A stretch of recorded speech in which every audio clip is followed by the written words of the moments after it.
आज मी उकडीचे मोदक बनवायची अगदी सोपी पद्धत शेअर केलेली आहे। पिठी न बनवता आज आपण उकडीचे मोदक तयार करूयात। घरामध्ये पिठी नाहीये किंवा मग पिठी बनवता येत नाही तर अशा वेळेस आज आपण या रेसिपीनुसार अगदी सोप्या पद्धतीने उकडीचे मोदक बनवून तयार करूयात, तेही इटुकल्या पिटुकल्या वाटी आणि चमच्याच्या साहाय्याने। ही गणपतीचे 10 दिवस कसे अगदी मन प्रसन्न करणारे, आनंदात उत्साहात साजरा होणारा सण तो म्हणजे गणपती बाप्पाचे 10 दिवसाचा गणेशोत्सव। यामध्ये उकडीचे मोदक करावे असे प्रत्येकाला वाटते। याच्या आधी सुद्धा मी एक रेसिपी तुमच्यासोबत शेअर केलेली आहे की अगदी साध्या सोप्या पद्धतीने उकडीचे मोदक साच्यामध्ये कसे बनवावे। पण आता बरेच जणांकडे जर साचा नसेल, काही लोक गावाकडे राहतात किंवा पहिल्यांदा ते मोदक बनवणार आहेत, तर मग अशा वेळेस साचा घरी नाहीये, तर त्याला पर्याय म्हणून आज मी सरळ वाटी आणि चमच्याने हे मोदक बनवलेले आहेत। आजपर्यंत कोणीही न सांगितलेली ट्रिक मी तुम्हाला सांगते। उकडीचे मोदक बनवताना बिना पिठी तयार करता असे नक्षीदार सुबक मोदक तुम्ही अगदी वाटी आणि चमच्याच्या साहाय्याने बनवू शकता। कारण प्रत्येकालाच तांदूळाची पिठी बनवता येत नाही। पिठी बनवली कशी तरी पण त्याची पारी लाटून कळ्या काही पाडल्या जात नाहीत। तर असे नक्षीदार मोदक आज आपण वाटी आणि चमच्याच्या साहाय्याने बनवू। चवीमध्ये काहीच फरक राहणार नाही। अगदी मऊ लुसलुशीत लोण्याप्रमाणे मोदक बनून तयार होतील, ते सुद्धा देवाजवळची छोटीशी वाटी आणि एका चमच्याच्या साहाय्याने। मोदक पाहताच तुमच्या लक्षात येत असेल किती सुंदर बनलेले आहेत। तर चला बनवायला सुरुवात करूयात। मोदक बनवायला तांदूळ कुठला घ्यायचा इथपासनं तर मोदक वाफेपर्यंत डिटेल रेसिपी मी तुमच्यासोबत शेअर केलेली आहे। आणि हो, रेसिपी नेहमीप्रमाणे भरपूर टिप्स सहित सांगितलेली आहे। अप्रतिम मोदक बनवायची सोप्यातल्या सोप्या ट्रिक सांगितलेल्या आहेत। तर प्लीज व्हिडिओ पूर्ण पहा आणि आवडलं तर लाईक करायला अजिबातही विसरू नका। तर चला मग लवकर रेसिपीला सुरुवात करूयात। इथे मी आंबेमोहर 1 वाटी तांदूळ घेतलेला आहे। तुम्ही इंद्रायणी तांदूळ सुद्धा घेऊ शकता। आंबेमोहर किंवा इंद्रायणी तांदूळाला छान असा सुगंध असतो, त्यामुळे आपल्या मोदकांना सुद्धा छान असा सुगंध येतो, म्हणून हे तांदूळ मोदकांसाठी वापरले जातात। आता इथे बघा, तुम्हाला जर ही प्रोसेस नसेल करायची तर तुम्ही तांदूळाची पिठी विकत आणू शकता आणि त्याचे बनवू शकता। पण कसं असतं, ती पिठी कधी बनवलेली आहे आणि कुठला तांदूळ वापरलेला आहे त्यामध्ये आपल्याला माहिती नसतं, म्हणून अगदी सोप्यातली सोपी ट्रिक आहे बघा, अजिबातही बिघडणार नाही। तर आपण हे 2 तास तांदूळ भिजत घातले होते। आता हे आपल्याला मिक्सरच्या छोट्या भांड्यामध्ये वाटून घ्यायचं आहे। असं वाटायचं की अगदी स्मूथ याची पेस्ट बनली पाहिजे। अजिबातही याच्यामध्ये दरदर असा चरचर दाणा नको असल्यास तुम्ही एकदा हे गाळून घेऊ शकता। मी अगदी लोण्याप्रमाणे हे वाटून घेतलेलं आहे। वाटताना अगदी 1-2 चमचेच पाणी घ्यावं, त्याच्यापेक्षा जास्त नाही। आता याच्यामध्ये आपण 1 वाटी तांदूळ होता, त्यासाठी घेत आहे अर्धी वाटी पाणी। प्रमाण परफेक्ट आहे। पाण्याचं प्रमाण इचकबिचक करायचं नाही, नाहीतर मग आपली ही जी उकळ आहे ती व्यवस्थित बनणार नाही। ज्या मिक्सरच्या भांड्यामध्ये तांदूळ आपण वाटून घेतले होते त्याच्यातच ते अर्धी वाटी पाणी घातलंय आणि छान असं हलवून घेतलं। म्हणजे काय होते, मिक्सरच्या भांड्याला जे आपलं सारण लागलं होतं ते सगळं निघून आलं पाहिजे, कारण काहीच वाया जाता कामा नये। बघू शकता, ते आता अर्धी वाटी पाणी आपण याच्यामध्ये घालून घेतलं आणि मिक्सरचं भांडं सुद्धा आपला हातोहात स्वच्छ झाला आहे। तर आता अगदी मंद गॅसवरती आपल्याला हे सतत चालवत शिजवायचं आहे। आता आपली उकळ अगदी लोण्याप्रमाणे व्हावी, त्यासाठी आपण याच्यामध्ये अर्धा चमचा तूप घालूयात। साजूक तुपाचाच वापर व्हावा, कारण देवासाठी नैवेद्याला मोदक बनवतोय तर साजूक तुपाचाच वापर झाला पाहिजे। आणि थोडंसं मीठ सुद्धा घालून घ्यायचं, म्हणजे चव चांगली येते।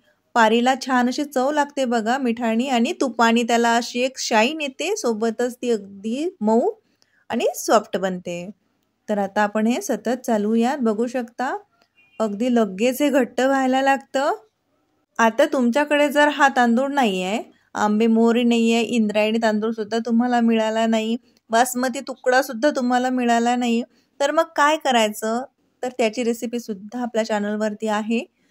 कुठलाही तांदूळ घेऊन त्याच्यासोबत एक इन्ग्रेडियंट घाला, म्हणजे तुमचे तांदूळ कुठलाही असला तरी चालेल, त्याची उकळ परफेक्टच बनेल आणि त्याच्यासोबत जो बनवलेला मोदक आहे तो अजिबातही फाटणार नाही, चिरणार नाही। याची डिटेल रेसिपी आपल्या चॅनलवरती आहे। मी त्याची लिंक खाली डिस्क्रिप्शन बॉक्समध्ये आणि वरती आय बटनवरती सुद्धा देत आहे, ती रेसिपी सुद्धा तुम्ही बघू शकता। तर इथे सतत चालवत मी हे शिजून घेत आहे। जेमतेम मला अर्धा मिनिट झाला असेल, 2 ते 2.5 मिनिटं लागतात बघा हे छान असं घट्ट व्हायला। गॅसची फ्लेम लो टू मिडियमच ठेवायची, अजिबातही हाय करायचं नाही, कारण आपल्याला हे व्यवस्थित निगुतीने शिजून घ्यायचं आहे आणि याला अजिबातही सोडायचं नाही बरं का, नाहीतर काय होते लगेच खालून लागायला लागतं। कारण उकडीचे मोदक तर काही आपण रोज रोज बनवत नाही, म्हणून निगुतीने बनवा। आता बघू शकता 4 मिनिटं झाली आहेत बघा जेमतेम, आणि इथे आपली हे उकड व्यवस्थित आता घट्ट व्हायला लागलेली आहे आणि थोडी थोडी कढईला सुद्धा सोडत आहे। मी सतत चालवत हे शिजवलेलं आहे, बघू शकता व्यवस्थित। आता हे मस्त आता हे गोळा तयार होता याचा। परत आपल्याला 1 मिनिटासाठी हे शिजून घ्यायचं आहे, अगदी स्मूथ व्हावी यासाठी। या स्टेजला आपण याच्यामध्ये अर्धा चमचा तूप घालूयात। तुपामुळे काय होते, कढई सोडायला सुद्धा मदत होते आणि याच्यावरती शाईन सुद्धा येते। आता झाकण ठेवून साईडला उकड ठेवून दिलेली आहे। तर चला आता याच्यामधलं सारण बनवूयात। तर सारण बनवायसाठी मी इथे नारळ फोडून घेतलं। आता नारळ खोवता येत नाही, त्यासाठी हे सोपी ट्रिक आहे बघा। आजची रेसिपी अगदी सोप्यातली सोपी बनणार आहे। उकडीचे मोदक अशी चुटकीसरशी बनवून तयार होतील। आता तुम्हाला जर याची वरची पाट काढायची असेल तर काढू शकता, आणि तुमच्याकडे जर नारळ खोवायचं ते यंत्र असेल तर त्याने नारळ खोवून सुद्धा घेऊ शकता। तुम्हाला विडीवर नारळ खोवता येत असेल तर जरूर खोवून घ्या, पण ज्यांना येत नाही आणि ज्यांना अगदी कमीत कमी मेहनत करून उकडीचे मोदक बनवायचे आहेत त्यांच्यासाठी ही ट्रिक खूप छान आहे। मिक्सरला असं पल्स मोडवरती हे करून घ्यायचं, तसं मस्त आपली इथे याचं नारळ खोवून तयार होतं। गूळ घालायचा असतो, याच्यामध्ये साखर घालायची नाही। उकडीच्या मोदकामध्ये गूळ, खोबरं आणि त्याच्यामध्ये जायफळ, खसखस याचं कॉम्बिनेशन खूप छान लागतं बघा। तर आपण इथे हा गूळ किसून घेत आहे। आता प्रमाण तुम्ही बघू शकता, 1 वाटी नारळाचा खोव झाला होता, तर त्याच्यासाठी मी इथे सपाट वाटी गूळ घेतलेला आहे। तुम्ही सारख्याला सारखं घेतलं तरीही चालेल, जर तुम्हाला छान गोड आवडत असेल तर। आता कढई घेतलेली आहे, कढईमध्ये 1 चमचा साजूक तूप घालून घेते आणि आता त्याच्यावरती घालायचं आपल्याला खसखस। तर 1 चमचा खसखस घालायची, खसखस जरूर घाला। या सारणामध्ये खसखसची चव खूप छान लागते, दिसायला सुद्धा सुंदर दिसते, अशी उठून दिसते बघा सारणामध्ये। खसखस आता थोडीशी अशी फुलायला लागली की लगेच त्याच्यावरती खोवून ठेवलेलं नारळ घालायचं। तुम्हाला जर 10 दिवस वेगवेगळ्या प्रकारचे नारळाचे मोदक बनवायला आवडत असतील तर आपल्या चॅनलवरती अशी रेसिपी आहे जी एकदा सारण बनवून ठेवा आणि महिनाभर ते सारण खराब होणार नाही, ते सुद्धा तुम्ही नक्कीच बघू शकता। त्याची लिंक सुद्धा मी आय बटनवरती आणि डिस्क्रिप्शन बॉक्समध्ये देईल। सुक्या नारळापासनं आपण ते बनवून घेतलेलं आहे, त्याच्यात सुद्धा गुळच घातलेला आहे, तरी पण एक स्पेशल ट्रिक वापरली, त्यामुळे ते अजिबातही खराब होणार नाही। तर तुम्ही ते नक्की बघू शकता। तर इकडे बघा आपण गूळ सुद्धा याच्यावरती घालून घेतलाय। आता हे छान असं मंद गॅसवरती आपण शिजून घेऊयात। गूळ लगेच मेल्ट व्हायला लागतो कारण आपण तो खिसून घेतला होता, आणि गूळ खिसूनच घ्यायचा म्हणजे प्रमाण लक्षात येतं। अगदी 1.5 ते 2 मिनिटं झालं असेल आणि बघू शकता सारण छान असं एकजीव झालंय गूळ आणि खोबरं। तर आता लगेच याच्यावरती घालायचं आहे आपल्याला जायफळ आणि इलायचीची पावडर। गूळ घातलेला आहे तर जायफळ जरूर घाला, खूप छान चव लागते जायफळची। आणि जायफळ कधीही असं फ्रेश किसूनच घालायचं, त्याची पावडर वगैरे नाही करून ठेवायची। इलायचीची पावडर तुम्ही करून ठेवू शकता जर तुम्हाला वेळेवरती नसेल जमत करायला, पण इलायची जर फ्रेश कुटून घातली आणि जायफळ जर फ्रेश किसून घातलं की त्याचा अगदी मस्त असा सुगंध येतो बघा। बघू शकता सारण मस्त झालेलं आहे, याच्यातलं मॉइश्चर संपूर्ण निघालेलं आहे। तर चला आता गॅस बंद करूयात आणि उकड बघूयात। उकड बघू शकता छान अशी थंड झाली, म्हणजे जास्त थंड नाही होऊ द्यायची, कोमट असली तेव्हाच ही अशी मळून घ्यायची। जास्त मळायची गरज पडत नाही कारण आपण ही व्यवस्थित शिजून घेतली होती। बघू शकता अगदी पांढरी शुभ्र लोण्याप्रमाणे आपली इथे उकड बनून तयार आहे, आणि मी याला जास्त मसलत सुद्धा नाहीये, बघू शकता मस्तच खूप छान अशी उकड। जर तुम्हाला बनवता येत नसेल तर ही रेसिपीनुसार तुम्ही नक्की बनवा, तुमची उकड सुद्धा अशीच बनेल।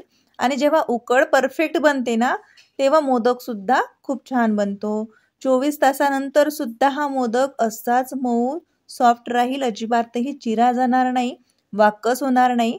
त्यासाठी तो वाफवायचा कसा हे सुद्धा मी तुम्हाला सांगितलेलं आहे, तर व्हिडिओ शेवटपर्यंत नक्की पहा।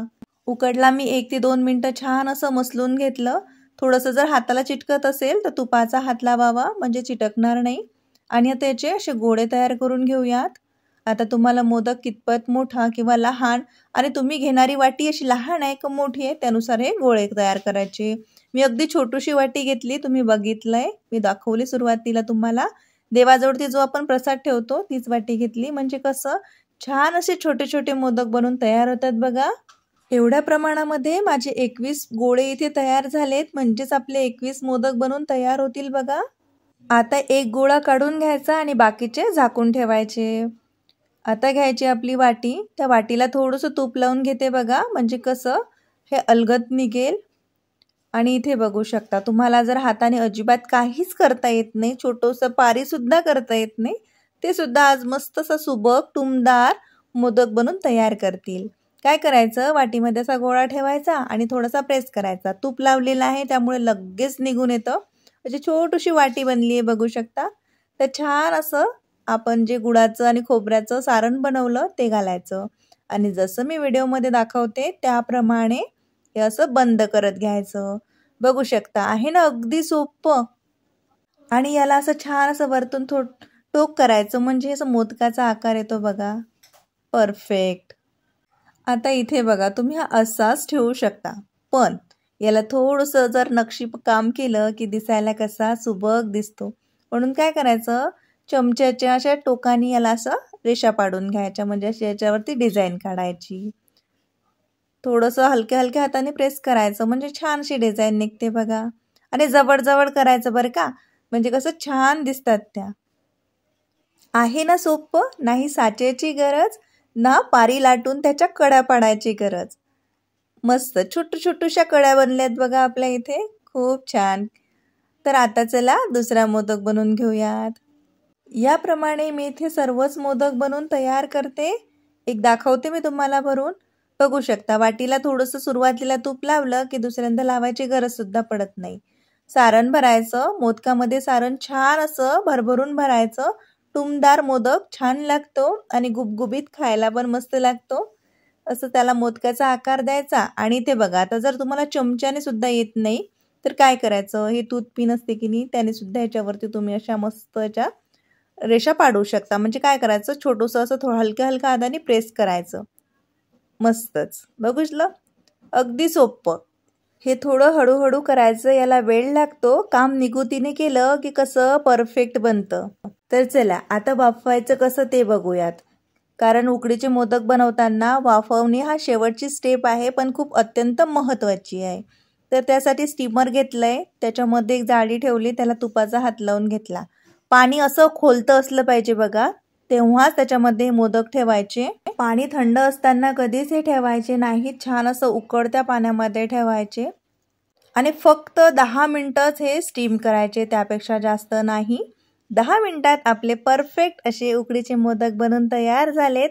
मी तुम्हाला तोडून सुद्धा दाखवते, म्हणजे तुमच्या लक्षात येईल की मोदक किती मऊ सॉफ्ट असे जिभेवर ठेवताच विरघळतील आणि पांढरे शुभ्र लोण्याप्रमाणे दिसतायत बघा, खायला तेवढे सॉफ्ट आहेत। आतमधलं सारण बघितलंय, किती छान गुबगुबीत टुमदार मोदक बनून तयार झाला। या गणपती उत्सवमध्ये तुम्ही या पद्धतीने वाटी आणि चमच्याच्या साहाय्याने अगदी सोप्यातली सोपी पद्धत नक्कीच फॉलो करा आणि उकडीचे मोदक जरूर बनवून बघा। कसे बनले हे मला कमेंटमध्ये नक्की सांगा। आवडले तर लाईक करायला विसरू नका, सोबतच आपल्या मित्रपरिवारात जरूर शेअर करा। असं म्हटलं जातं की पुरणपोळी आणि उकडीचे मोदक जमले म्हणजे आपण सुगरण झालोत, असं काही नाही। आपण ते अगदी सोपी पद्धत निवडली की वाटी आणि चमच्याच्या साहाय्याने सुद्धा कडी न पाडता पारी न बनवता उकडीचा मोदक बनवून दाखवलेला आहे। तर तुम्ही नक्की बनवा। आणि हो, चॅनलला अजूनपर्यंत सबस्क्राईब केलं नसेल तर प्लीज चॅनलला हक्काने सबस्क्राईब करा, कारण या चॅनलवरती अशा साध्या सरळ आणि सोप्या रेसिपीज पाहायला मिळतील। तर चला मग भेटूया अशाच नवनवीन इंटरेस्टिंग रेसिपी सोबत। तोवर मजेत राहा आणि सर्वात महत्त्वाचं म्हणजे स्वातीज रेसिपीज पाहत राहा। Swati's recipe Marathi YouTube channel म्हणजे रेसिपी आपली आपुलकीची।